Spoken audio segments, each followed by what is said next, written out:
30대 초반에 우연히 운명 같은 남자를 만나게 된 김 씨. 훈훈한 외모와 성격, 그리고 음주 가무를 멀리하는 모습에 반해서 연애 1년 만에 결혼까지 골인했습니다. 그런데 결혼 후 얼마 지나지 않아 김 씨는 남편의 숨겨진 지독한 버릇을 알고 충격에 빠졌는데요. 바로 남편이 술만 먹으면 배뇨 실수를 한다는 겁니다. 첫 시작은 회식 후에 귀가한 남편이 싱크대에 소변을 보는 모습을 목격한 거였습니다. 충격도 잠시, 남편의 이런 이상한 배뇨는 한 달에 한 번꼴로 이어졌다고 합니다.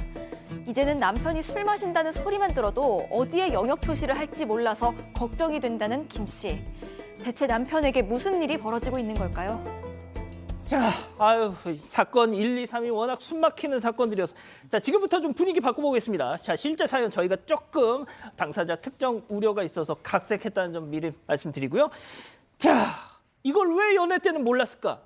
일단 이들 부부는요, 아내가 적극적으로 구애를 해서 연애를 시작을 했습니다. 한 카페에서 이 남성을 보고서는 첫눈에 반했고 김 씨가 먼저 번호를 물어보면서 연인으로 발전했다고 합니다. 그런데 연애 때 남편은 술을 거의 못한다고 얘기했습니다. 그래서 김 씨랑도 술자리는 안 했고요.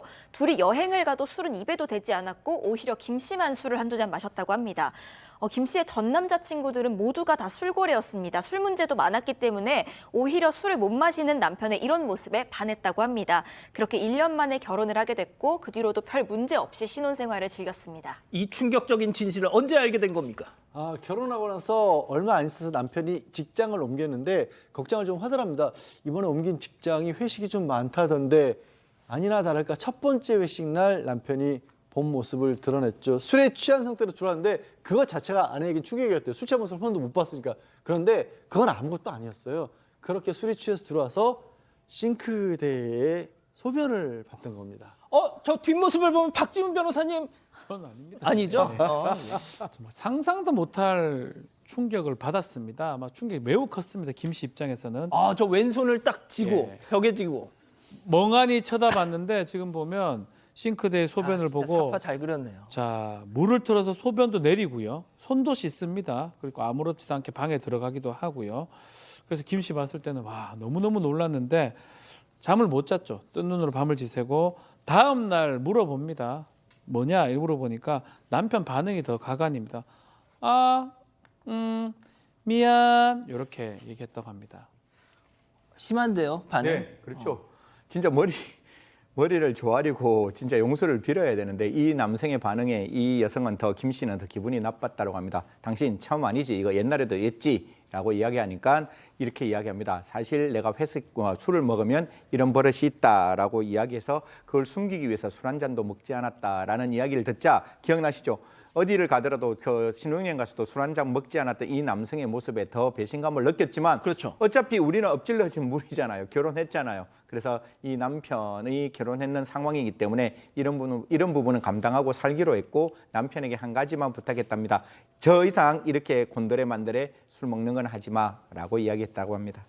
그렇게 약속해서 고쳐질 것 같았으면 여기 지금 얘기도 안 하죠. 네, 맞습니다. 회식 때마다 속을 썩였습니다. 하루는 남편이 술을 마시고 온 뒤에요. 새벽에 또 물소리가 났다는 겁니다. 이 김 씨는 거의 노이로제에 걸려서 잠에 화들짝 깼는데 곧바로 싱크대부터 확인을 했는데 다행히도 싱크대 쪽엔 남편이 없었습니다. 정신 차리고 화장실로 잘 찾아갔구나 했는데 알고 보니까 이번에는 전자레인지 문을 열고 거기에 소변을 보고 있었습니다.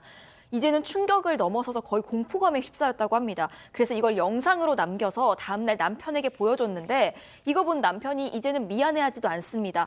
오히려 떳떳하게 이건 내가 아니다. 술 취했는데 이성을 어떻게 붙잡냐. 그냥 놔둬라. 이렇게 나왔다고 합니다. 박 변호사님, 이거 처음에는 그냥 웃으면서 시작했는데 이 정도면 좀 상태가 많이 안 좋은 거 아니에요? 그러니까 뭐 술버릇도 이거는 술버릇 이상이라고 봐야 될 것 같거든요. 뭐 술버릇이나 뭐 주사 같은 게 있을 수가 있는데 이 정도면 뭐 그냥 보이는 거 다 열고 지금 소변을 본다는 거예요. 이러면 대변까지 갈 수도 있는 거거든요. 이런. 심각한 겁니다, 사실은. 양 변호사님. 그런데 이제 이게 일단 부부 사이에서만 지금 벌어진 일인데 이게 일단 거기서만이라도 커트가 되면 이 인간 하면서 그냥 보안 유지는 되잖아. 보안 유지는. 글쎄요. 그래도 못 살 것 같긴 한데 저는 어쨌든 더 시커먼 일이 벌어졌어요. 처갓집 식구들하고 가족여행을 함께 가기로 했답니다. 근데 가족여행을 가서 처가 식구들하고도 술 몇 잔씩을 마셨대요. 근데 이 아내가 보기에도 많이 마시지도 않았을 뿐더러 설마 처갓집 식구들하고 있는데도 또 같은 설마. 실수를 할까 싶어서 그냥 내버려 뒀대요. 아하 이런. 근데 잠이 들고 있는데 새벽녘에 갑자기 어머님이, 그러니까 이 남편 입장에서 장모님이죠, 비명을 질렀던 겁니다. 어찌된 건가 해서 이렇게 일어나서 살펴봤더니 이제 놀러 갔으니까 놀러 가는 곳에 가면 이렇게 오피스텔 같은 데서 빨래 건조기 이런 게 있었던 모양이에요. 그거 문을 열고 남편이 실내를 하고 있었고 마침 그 밑에서 장모님이 또 주무시고 계셨던 거예요. 얼마나 놀라셨겠어요, 장모님은. 그래서 이게 뭐 하는 짓이냐고 막 소리를 지르고 눈을 질끈 감는 상황이었는데 더 황당한 건요, 남편이 이 장모님이 혼을 내는데도 그냥 이러고 있다가 웃으면서 옷 입고요, 아무렇지 않게 다시 잠이 들었다는 겁니다. 야, 좀 속도 좀 내겠습니다. 이 기자. 이게 이렇게 고치기가 힘든 거예요? 그런 것 같습니다. 근데 결정적으로 김 씨마저 이제 남편으로부터 등을 돌리는 사건이 발생을 하는데 이날도 남편이 회식을 하고 집에 왔습니다. 남편이 또 실수할까 봐 이제 온 신경이 다 곤두서 있는데 그래서 아예 남편이랑 따로 자려고 이 남편을 소파에서 재웠다고 합니다. 그런데 그래도 불안해서 잠도 제대로 못 자고 들썩이고 뒤척이고 하던 찰나에 남편이 안방문을 열고 들어옵니다. 그리고 그대로 김 씨를 향해서 이렇게 소변을 보기 시작을 한 거죠.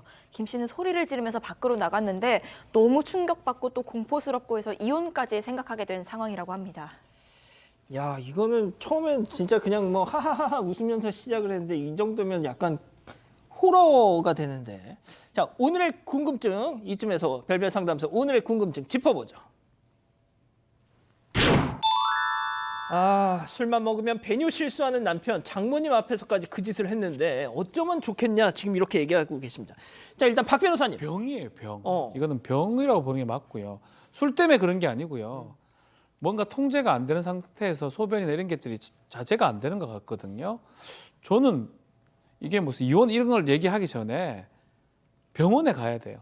심리 상담이라든지 뭔가 문제가 있습니다. 뭐 어릴 때 뭐가 문제가 있다든지, 제가 뭐 의학 지식은 없지만 그냥 상식적으로 제가 많은 사건 해봤지만 저렇게 소변 보고 이혼하는 경우는 없어요, 사실은. 다소 특이한 경우이기 때문에 이거는 저는 병이라고 보는 게 맞는 것 같습니다. 박 변호사님의 대표적인 이 주사 뭐 술버릇. 저는 잡니다. 아, 진짜.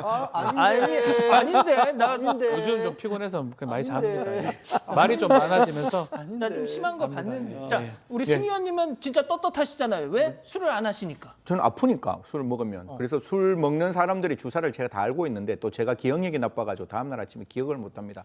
제가 아까 변호사님하고도 막 이렇게 카메라가 돌아가지 않을 때 같이 이야기했는데 저도 이거 치료받아야 된다고 생각합니다. 제 친구들 중에 아무리 술 먹어도 집에 가는 거는 기억이 있어가 집에 가는 거예요. 술을 먹어서 완전히 블랙아웃 되는 건 모르겠지만 적어도 저 순간에 아무 기억 없이 그 행동을 한다는 건 아픈 거예요. 그러니까 제가 봤을 때는 반드시 병원에 갔으면 좋겠고, 두 번째, 술 안 드시면 되잖아요. 이게 분명히 술을 안 먹으면 신혼 초고치 그런 문제가 없었으니까 정말 와이프를 사랑하고 좋아한다면 술 드시지 마십시오. 저 50평생 술 안 먹고 살아도 아주 잘 살고 있습니다. 걱정하지 마시고 술 안 드시는 방향도 한번 고민해 봤으면 좋겠습니다. 자, 양 변호사님 대표적인 뭐 술버릇. 저요? 네. 저 개인적으로 가끔 기분이 좋으면 말이 많아지는 정도밖에 없어요. 아닌데. 아, 이거 왜 당하고만 계셔, 박 변호사님? 아니, 박 변호사 할 말 없을 거예요. 진짜? 진짜 그거밖에 없어요, 저는. 그렇게 취하도록 먹어본 적이 별로 없습니다. 네, 그렇게 취하도록 마시지도 않아요. 진짜. 재수 없죠? 재수 없. 죄송합니다. 예.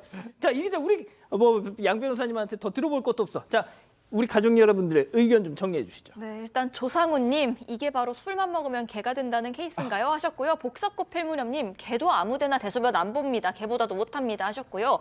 치키뱅뱅님, 제 친구 중에도 있어요. 술 취하면 옷장에 하셨고요. 쉰님, 냉장고 문 열고 장롱 문 열고 서 있는 남편 잡아오느라고 저도 밤샘 기억이 있습니다. 어떡해. 하셨습니다. 이런 분들이 꽤 계신가 봐요. 있네, 진짜로. 아, 있다니까요. 오, 참. 저 마지막에 댓글을 오. 우리 좀 소름 끼칩니다. 알겠습니다. 자, 별별 상담소 이렇게 정리하고요. 가족 여러분, 잊지 마시고 구독과 좋아요 알림 설정 여기.